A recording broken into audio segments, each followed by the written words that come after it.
is a very important process and a very solemn process whereby a president is held accountable.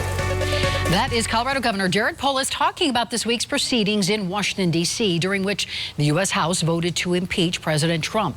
Just the third time in U.S. history that has happened. Welcome to Politics Unplugged. I'm Anne Trujillo. No matter where you stand on the president's impeachment, the proceedings had a strong Colorado connection. Congresswoman Diana DeGette wielded the gavel during the proceedings at the impeachment debate. DeGette was also in the House during Bill Clinton's impeachment trial back in 1998. On Wednesday, DeGette, as did Colorado's other Congress members, voted as expected along party lines. Now, Jared Polis likely would have been part of that vote on Wednesday had he not given up his seat in Congress to run and become Colorado's governor. I talked to the governor about not taking part in this historic event. I don't think there's anybody really on either side of the aisle enjoying impeachment. It's something that is a very solemn duty and responsibility. It's very hard on members who know impeachment will not be popular in their district, but they know it's the right thing to do under our Constitution. So it's not a fun time for anybody. That was part of a one-on-one interview I did with the governor where we talked about his first year in office, what lies ahead. In January, it will be 1 year since Jared Polis, the first openly gay man to be elected governor in the country, took the oath of office. And will faithfully perform the duties. And will faithfully perform the duties. Of the office of governor. Of the office of governor. Upon which I am about to enter. Upon which I am about to enter. To the best of my ability. To the best of my ability. Congratulations. Look, it's almost been a year. It goes by so quick. But really, it's been just such a great honor to serve the people of Colorado. It's been a good year, strong economic growth. We successfully implemented a full-day kindergarten for every kid. The results of the reinsurance reducing healthcare prices for individuals on the exchange, that open enrollment period just ended. We've really made a lot of great progress on a lot of the issues that directly affect the quality of life here in Colorado, so families have a little more money left over at the end of every month. Doesn't mean there's not a lot more work to do, but I'm really proud of the progress in 1 year.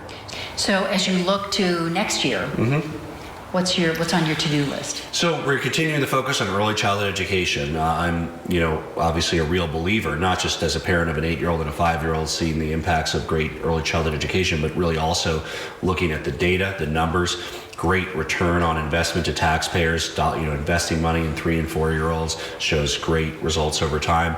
It frees up a second parent to be able to return to the workforce sooner if they want. Obviously, make things easier for single parents as well. So we look forward to further expansion of preschool for 3s and 4s. Full-day kindergartens in place. A lot more work on healthcare. In 22 counties in Colorado, there's not even a choice of what insurer we have. So we're strongly supporting a public option, which means a way that there's more choices for Coloradans in every city and every county in the state. You are for that EPA designation of our air quality as a serious violator. What is behind that? Explain your thinking behind that. Well, we have a real air quality problem in the Denver metro area. There's other areas of the state affected. Ozone levels are above the health guidelines for somewhere between 15 and 30 days in summer. And there's actual warnings for seniors, for kids, don't be outside. A lot of joggers and others don't jog on those days.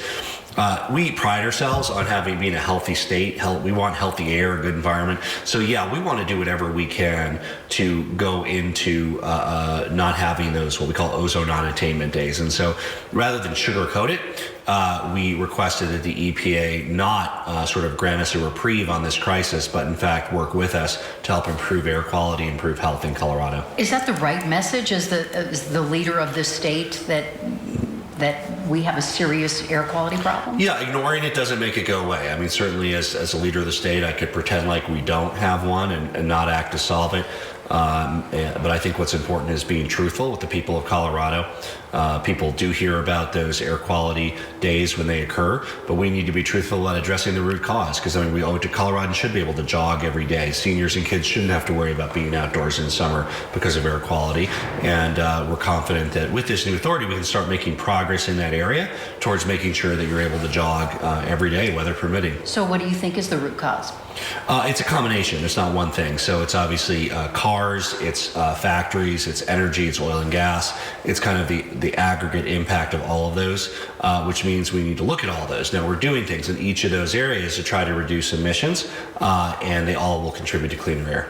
So was that a message to oil and gas to be on alert? Well, no more than it's a message to manufacturing or, automobiles or anybody else. I mean, the pollution comes from a number of sources, right?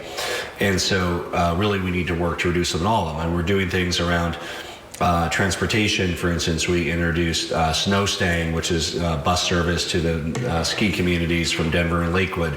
We are increasing the number of electric vehicles that are available to consumers in Colorado. They can choose between more models next year, more charging stations. Obviously, it's up to people what kind of car they choose to drive, but we want to make those cleaner options more widely available. Making Colorado 100% renewable by 2040? You'll be long gone from office by 2040. Is that doable? So we're really excited about the work around renewable energy. This is really about Colorado winning the future. We all know where the future is going. How can we make sure that Colorado consumers and that jobs in Colorado are net winners in this transition to renewable energy? So Xcel, the largest utility provider in Colorado, is going to be 80% carbon free by 2030. That's 10 years ahead of our statewide goal. We have 2 communities in Colorado that are already at 100% renewable energy, Glenwood Springs and Aspen.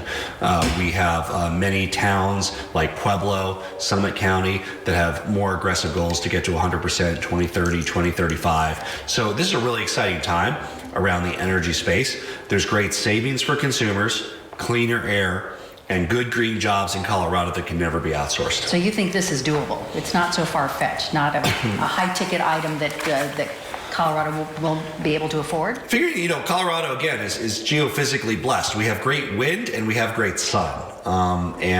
So the ability to leverage that into a leadership role in the renewable energy economy is an exciting one for Colorado. Do you have any, you look back on the year, do you have any regrets, anything that I should have fought harder for, or I should have been up on the top of my priority list? No, I mean, there's a lot of highs and lows. Obviously, the shooting in the STEM school and visiting the kids in the hospital the next day, meeting with the Castillo family who lost Kendrick. I mean, that's hard, and emotionally draining and difficult, and getting the state kind of through that tragedy. And rebuilding.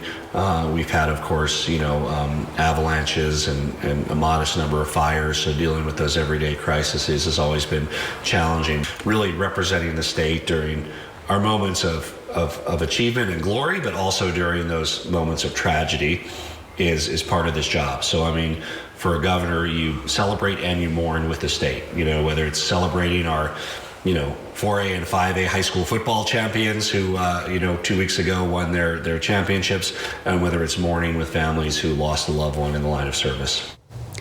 When we come back, we will catch up with a Denver icon who has helped shape her hometown for years. Stay with us.